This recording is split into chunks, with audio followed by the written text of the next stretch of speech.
On the surface, Andrew Gosden was an ordinary teenager living in Balby, a quiet suburb of Doncaster, South Yorkshire. Born in July 1993, Andrew was the second child of Kevin and Glenys Gosden, growing up with his older sister, Charlotte. At 14, he was bright, academically gifted, and deeply introverted. Friends and teachers remembered him as intelligent but reserved, someone who preferred spending time at home with his computer games or reading rather than social gatherings. Andrew was particularly known for his interest in mathematics, science, and gaming. He was the kind of boy who could become absorbed in a problem or hobby for hours. He was also musically inclined, often listening to bands like Muse, Slipknot, and other rock and alternative groups that spoke to teenagers of the mid-2000s. But beneath his quiet surface, Andrew had an independent streak.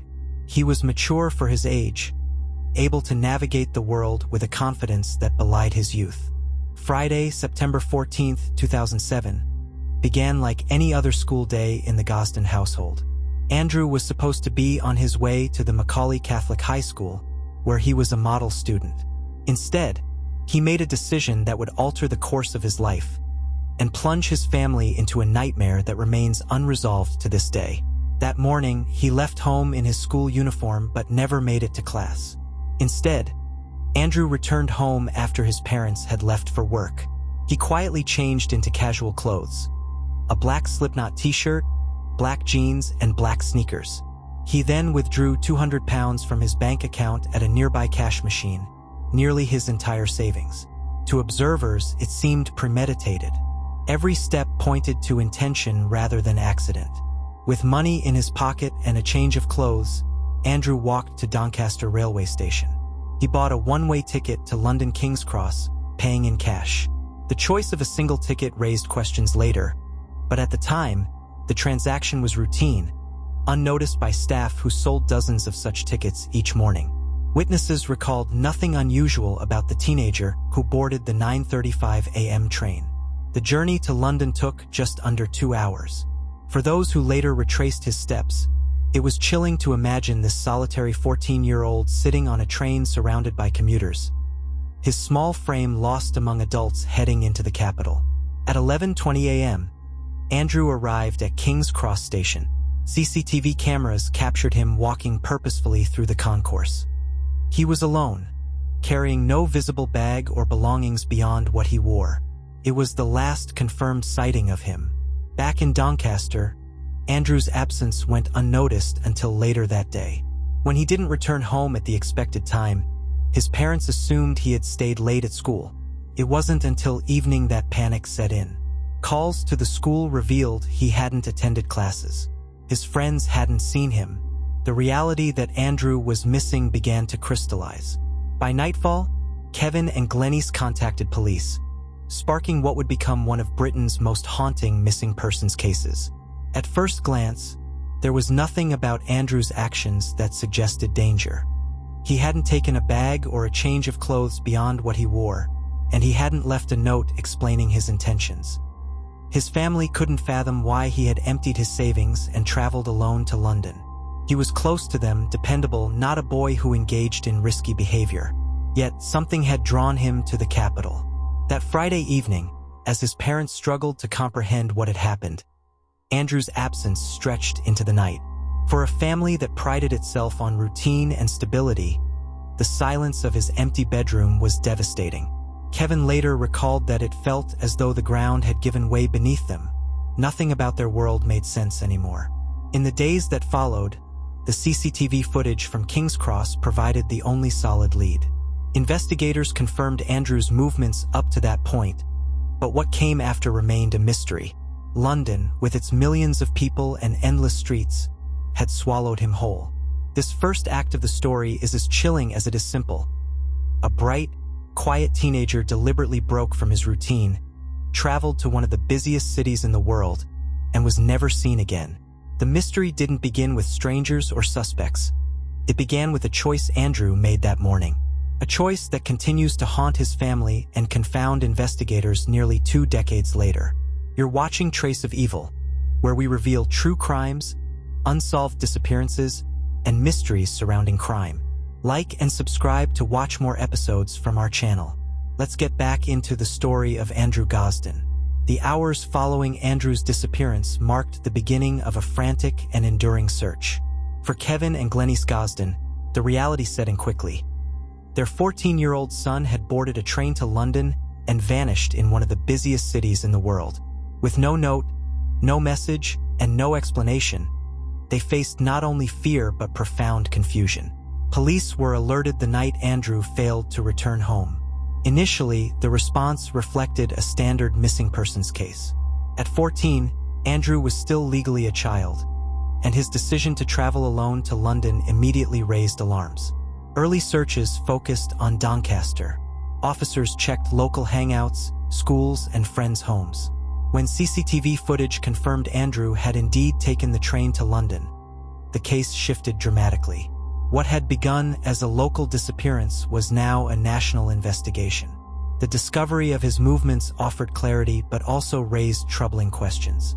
Investigators traced his steps to King's Cross but had nothing beyond that.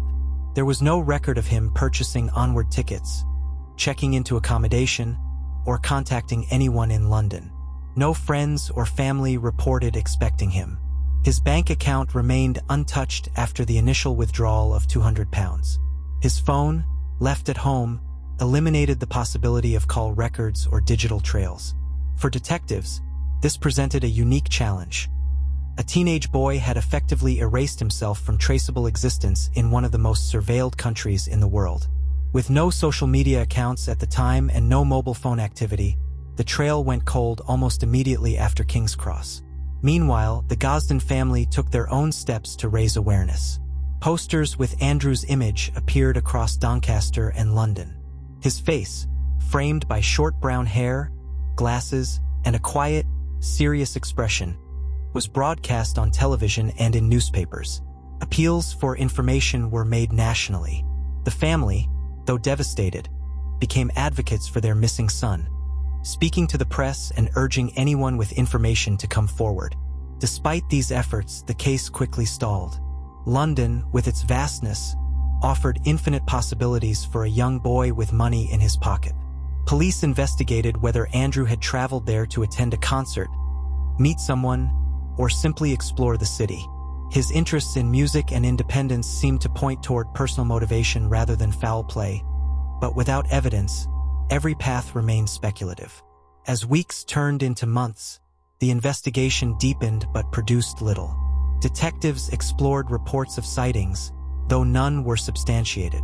Rumors circulated of a boy matching Andrew's description seen around the Charing Cross and Covent Garden areas, but CCTV or concrete witnesses failed to confirm these leads. Other reported sightings extended across the country, even as far as Oxford and Shrewsbury, but each evaporated under scrutiny. The Gosden family's heartbreak compounded with frustration. For Kevin and Glenys, each unverified sighting brought hope that dissolved into despair when proven false. Charlotte, Andrew's sister, later described the atmosphere at home as a constant limbo. Unable to grieve, unable to move forward, trapped in uncertainty. By the end of 2007, the search had expanded nationwide. Missing person charities joined efforts, distributing Andrew's image and keeping his case in public view. Yet, without new evidence, detectives had little to act upon. His money remained unspent, ruling out long-term survival without external support. No trace of his identity appeared in hospitals, hostels, or travel records. The silence surrounding his disappearance became deafening. In 2008, on the first anniversary of Andrew's disappearance, his parents renewed their appeals, standing once more before cameras with photographs of their missing son. Kevin Gosden, calm but visibly broken, emphasized Andrew's quiet nature and the lack of conflict at home. They were not a family fractured by arguments or dysfunction. Andrew had been loved, supported, and secure. His sudden flight to London, they insisted, had no obvious cause. The following years brought sporadic developments but little progress. Appeals were televised on shows like Crime Watch, generating public interest but no breakthroughs. Each year, the image of Andrew Gosden was recirculated, aging slightly as digital reconstructions attempted to predict how he might look as he grew older. Still, no one came forward to claim sight of him. For investigators, the case remained frustratingly static. They had a clear timeline: Andrew leaving home, withdrawing money, buying a ticket, boarding a train, and walking through King's Cross. After that, nothing. The city had consumed him without a trace. With no note, no digital footprint, and no confirmed sightings, the question of why he left and what happened next remained unanswerable. By the early 2010s, the search for Andrew Gosden had evolved from active pursuit to sustained awareness. His parents continued to campaign, never letting his name fade from public memory. Police kept the case open but acknowledged the absence of evidence. Theories circulated, but without proof, they remained speculative shadows. What stood out most was the sheer lack of closure. In an era when most people leave digital footprints, texts, calls, bank records, Andrew's disappearance defied modern patterns. He had vanished in a way more reminiscent of a century earlier, when people could simply walk away. Yet his age, his lack of preparation, and his closeness to his family made such a decision almost incomprehensible. As the years passed, the Gosden family's hope shifted from finding Andrew alive to at least understanding what had happened. But the silence remained unbroken, making this one of Britain's most haunting modern disappearances. By the early 2010s, Andrew Gosden's disappearance had transformed from a crisis into one of Britain's most enduring mysteries. The case had not been closed, but fresh leads had evaporated. With nothing concrete to follow, detectives and the Gosden family faced years of silence. For many missing persons cases, time tends to erode visibility, yet Andrew's story lingered in the public imagination. His youth, the clarity of his last movements, and the void that followed made the case impossible to forget. The Gosdens worked tirelessly to keep their son's name alive. Kevin and Glenys became reluctant public figures, giving interviews, standing before cameras on anniversaries, and repeating the appeal. Andrew was not a runaway in trouble. He was a much-loved teenager whose vanishing defied explanation. Their persistence kept his face visible, even as the investigation itself stalled. Digital age-progressed images were periodically released, showing what Andrew might look like at 16, then 18, then 21. Each reconstruction carried a quiet sadness, a glimpse of years lost, milestones missed. In 2011, the case re-entered national discussion through Crime Watch. The program broadcast appeals for information, revisiting Andrew's final known steps at King's Cross and showing the new age-progressed photographs. The episode prompted a surge in public calls, but once again, none translated into actionable evidence. For the Gosdens, the exposure was both a lifeline and a torment. Their son's name in headlines kept hope alive, but every unsubstantiated sighting deepened the ache of uncertainty. Technological advances slowly reshaped investigative methods. By the mid-2010s, police began to revisit the case with modern tools unavailable in 2007. CCTV analysis, once limited by hardware and storage constraints, could now be processed with enhanced clarity. Investigators re-examined the King's Cross footage, scrutinizing movements around Andrew in hopes of detecting patterns or suspicious figures. Still, nothing new emerged. Meanwhile, the internet changed how missing persons cases were handled. Online forums and social media amplified Andrew's story, drawing international attention. Theories circulated widely, some helpful, others speculative to the point of cruelty. For the family, the online spotlight was a double-edged sword. It kept Andrew in public conversation, but it also exposed them to rumor, blame, and unfounded speculation. Kevin often spoke of the emotional strain. Each stranger's theory, no matter how outlandish, felt like a reopening of wounds. As time stretched on, the Gosdens adjusted their hopes. They no longer expected to find Andrew walking home after a brief rebellion. Instead, they sought truth. Any trace that could explain why he had left and what became of him in London. Kevin once described the family's mindset as living in the space between hope and despair. They could not let go, yet they could not move forward. A faint glimmer appeared in 2018, more than a decade after Andrew vanished. A man came forward with information that he believed might be connected to Andrew. According to reports, he suggested he had spoken with someone online, using the name Andy Rue, who resembled Andrew in age and background. The lead prompted renewed police attention, with digital forensics experts examining communication records. For a brief moment, it felt like the silence had cracked, but the breakthrough failed to materialize. The investigation into the online lead stalled without proof that the individual was Andrew. Once again, the family was left with uncertainty. Still, the effort demonstrated that the case had not been forgotten, and that even years later, people were willing to come forward with potential clues. During this period, the Gosdens continued to mark anniversaries publicly. Each September 14th brought renewed media coverage. The family's words rarely changed, but their faces reflected the passing years, older, wearier, carrying the weight of time without answers. Charlotte, Andrew's younger sister, emerged as a voice too, speaking about her brother with a mixture of memory and longing. She often described the cruel duality of her life, growing up while her brother remained frozen at 14. By 2019, public interest surged again when age-progressed images showed Andrew as a man in his 20s. Seeing him depicted as an adult was jarring for many. It forced recognition that if alive, he was no longer a boy lost in London but a grown man somewhere in the world. For the family, it was a stark reminder of birthdays missed and a future stolen.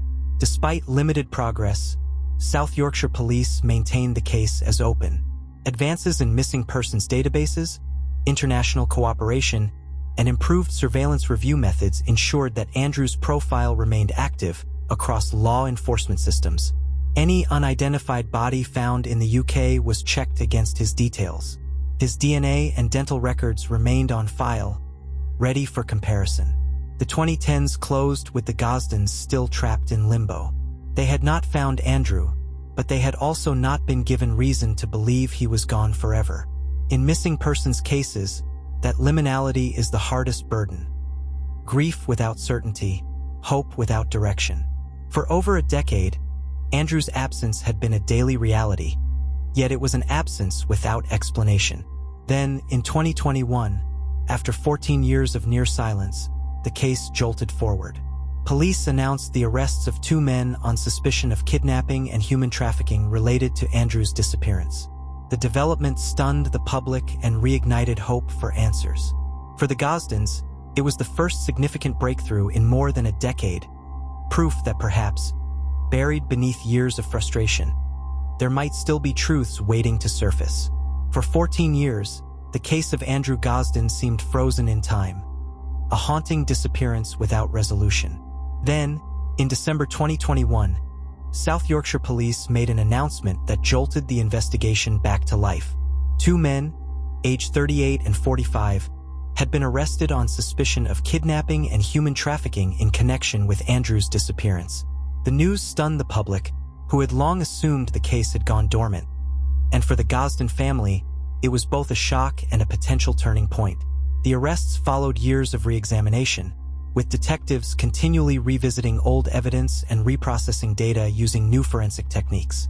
Technological advances in digital analysis, combined with information gathered from earlier appeals, had apparently triggered this development.